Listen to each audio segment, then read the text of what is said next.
I was in Las Vegas, staying at a hotel with a couple of friends. This hotel, like many others in Vegas, had a casino inside. Our main plan was to have fun at the casinos and also try to meet some girls. I was 23 years old at the time, and my two friends were a bit younger. We were there to have a good time and relax since we took time off from work and didn't have any studying to do for a few weeks. One evening, around 9 p.m., we all decided to leave our individual hotel rooms and head down to the casino to start gambling and enjoying ourselves. When we went downstairs, I remember we were all wearing fancy suits. We felt really stylish and ready to have a good time. We didn't have a lot of money with us, maybe just a few $100s each. As we entered the casino, my main goal was to meet some ladies. I used to think of myself as someone who could easily attract women. However, something happened that made me realize I was living in a fantasy. I was completely wrong about myself.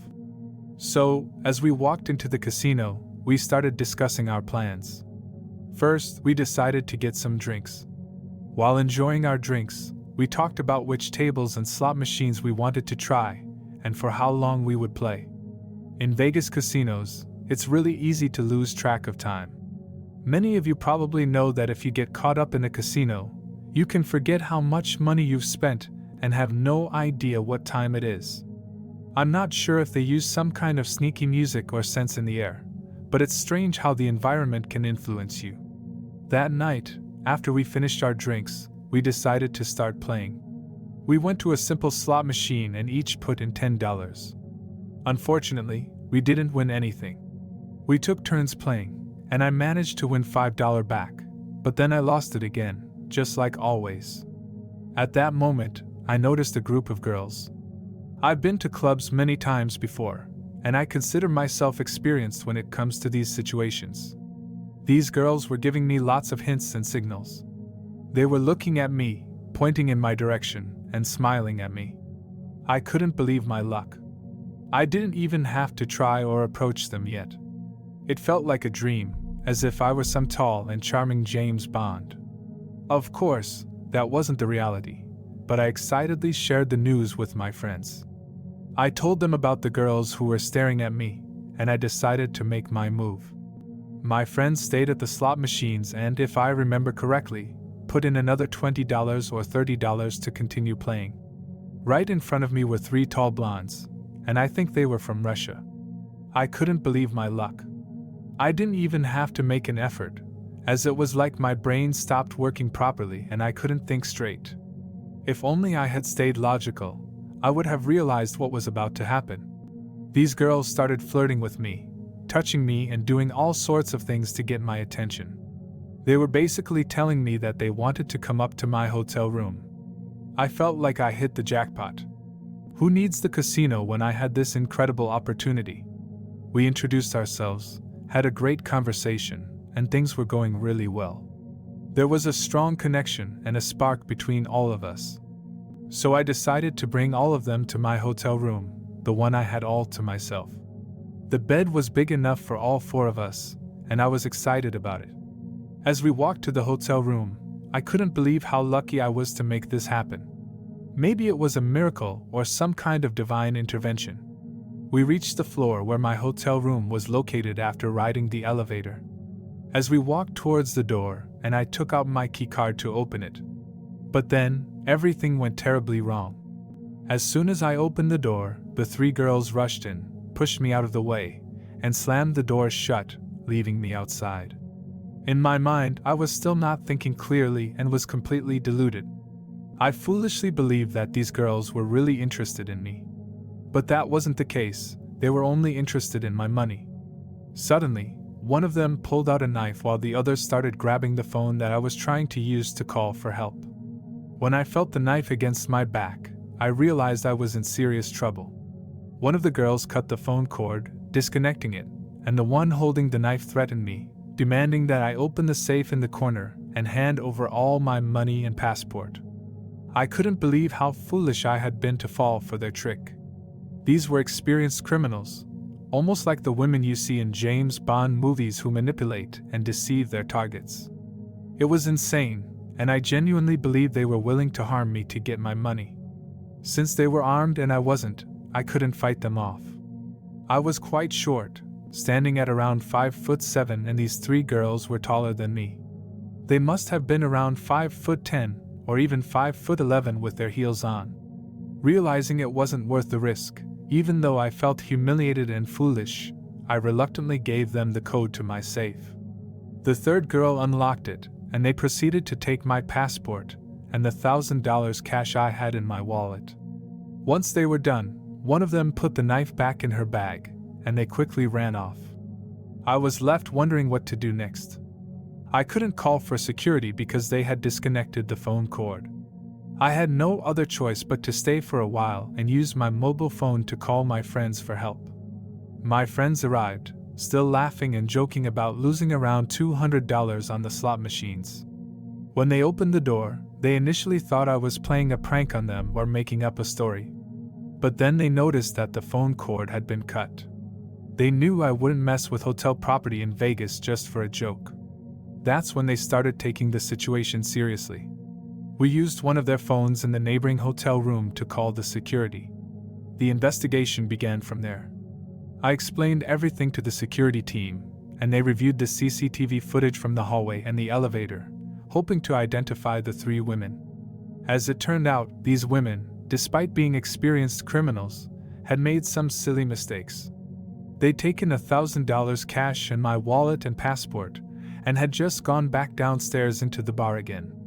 I couldn't believe it. Surely not after deceiving me like that these women hadn't taken off, but rather decided to spend my $1,000 cash on drinks and casino hold'em tables. So the security rushed down, called the police, and immediately detained these three women. Now, there was no camera evidence of them holding me at knife point, and the women all denied it. However, this was one of the craziest nights of my life. They did end up getting questioned and warned by the police, with everything being given back to me. They were banned from the hotels, and there was an official investigation launched between those three. I think they even got a criminal record because of this and may have been prosecuted. I was so stupid and still look back on that night thinking how dumb I was to fall for that flirtatious.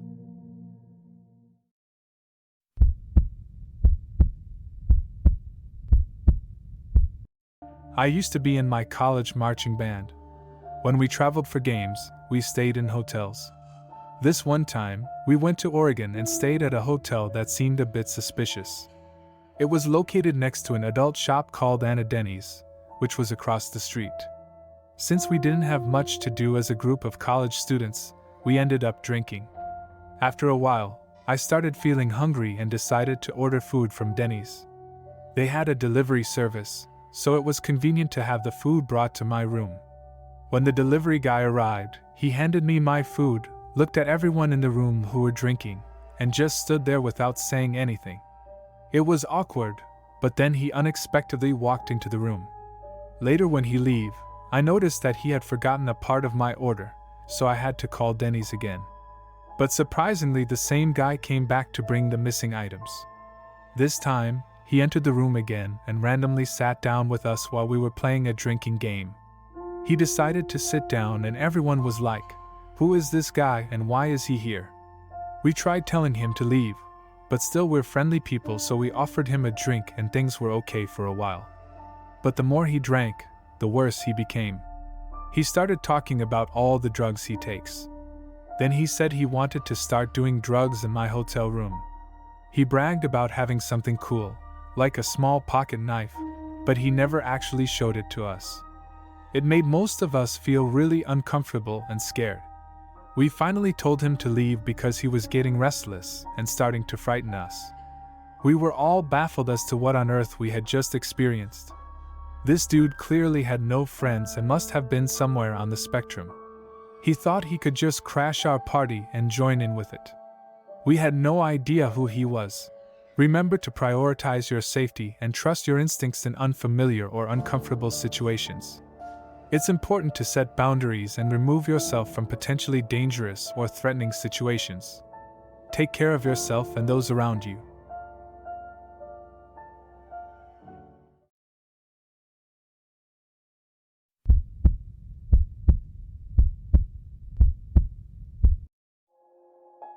Last year, I went to California with my ex-wife.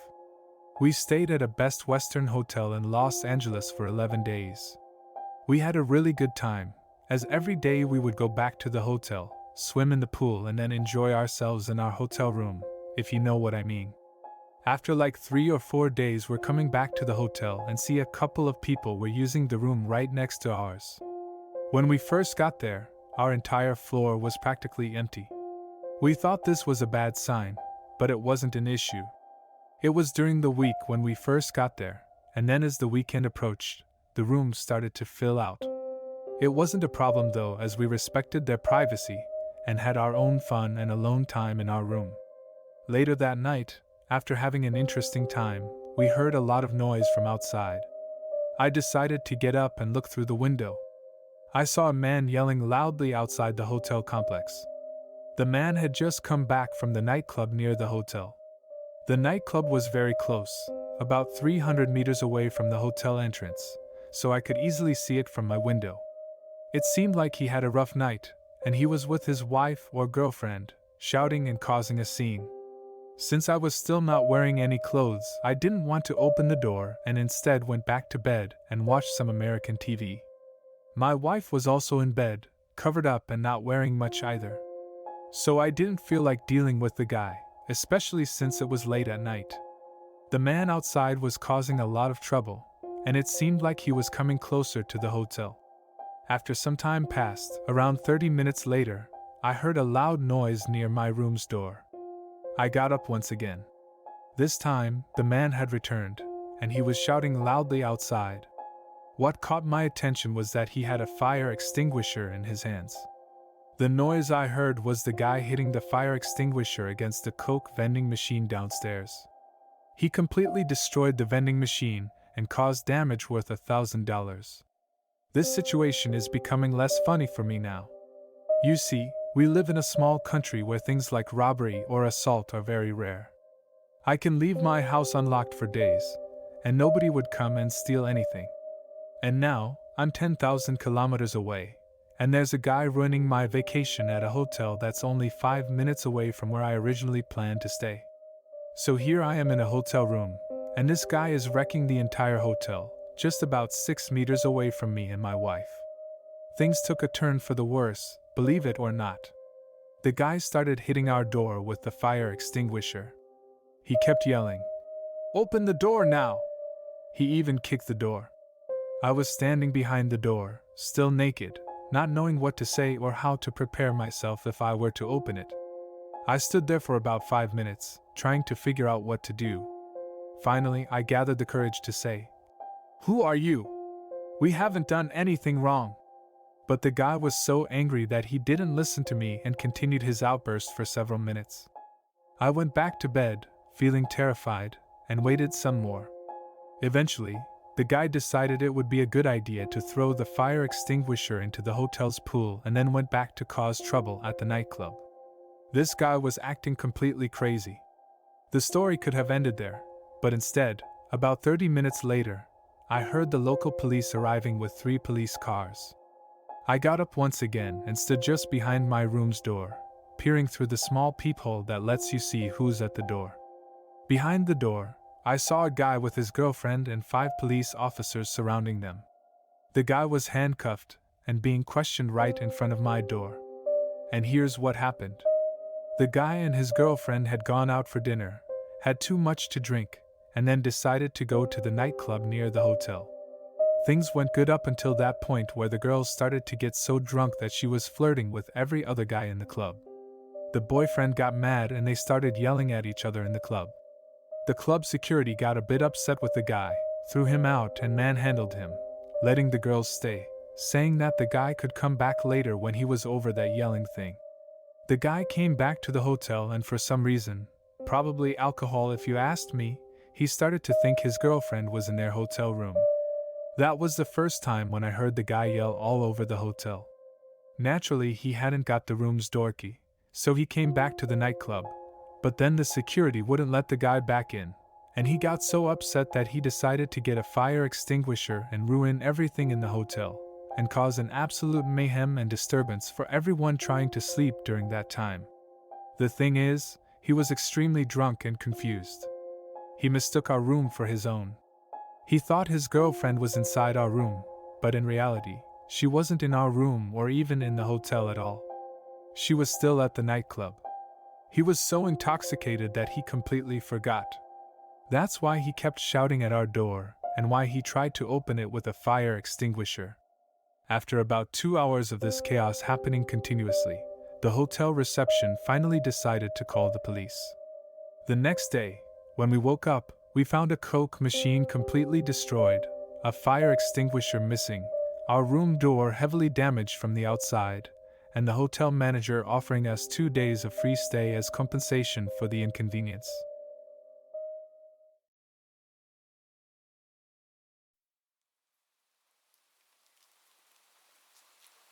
This happened last week on a Tuesday afternoon. I work during regular hours, so my days off happen on different days of the week. This has its advantages because I can do my grocery shopping and other errands on weekdays when most people are at work or school. I went grocery shopping and the store was almost empty. I would guess that there were less than 10 people in the whole place. I spent 15 or 20 minutes picking up all the things that I needed for the week. I usually only get 1 day off per week, so I buy a lot when I go shopping. After I finished, I walked over to one of the cash registers. There was a whole line of them, but only 2 were open because it wasn't busy. I went up to the counter and started putting my items in front of the cashier. That's when I felt someone behind me. I turned around and saw a man who looked around 40 years old. He was wearing a dirty t-shirt and a green baseball hat. He had a scruffy beard. I looked at him with surprise because the other register was available and so he didn't need to stand behind me. I turned around and tried to ignore him while I unloaded my cart. But then I felt a tap on my shoulder. I turned around again, and the man was still there. This time he leaned towards me and offered to pay for my groceries, giving me a sneaky smile. My cart was pretty full, and I estimated that I had around $100 worth of items there. I didn't feel comfortable accepting a favor like that from a complete stranger. I tried to be polite but declined his offer. I also made sure to mention something about having a husband, even though I was single. I hoped that would discourage him. When I said that, the man's smile turned into a frown and he walked away. I felt relieved initially and continued paying for my things before leaving the store. As I walked to my car, I still felt uneasy and had a sense of being watched. Despite that, I got into my car and drove away. There were a few more stops that I needed to make on my way home. I had planned to visit my bank, so I drove there and parked my car. Then I walked in and stood in line. There were 2 or 3 people in front of me while I was waiting. Someone else lined up behind me. I turned around and it was the same guy from the grocery store. He must have followed me. I quickly turned around pretending not to see him, but he instantly began trying to start a conversation with me. I tried my best to shut him down at every turn. I didn't want to be too aggressive and risk causing a scene. Eventually, it was my turn with the tailor, and after I was finished with my business, I walked out of the bank. I cautiously glanced behind me as I stepped onto the sidewalk, and when I looked back, I saw that the man was following me. My instinct to either fight or run kicked in, and I quickly ran towards my car without looking back. I knew I had to leave before the man had a chance to reach his car and follow me again. When I finally reached my car, I started the engine in a panic state and drove away. As I turned out of the parking lot, I noticed the man, and it seemed like he was shouting something at me, although I couldn't hear his words. I still don't know what the man wanted from me, or what he would have done if he caught up with me.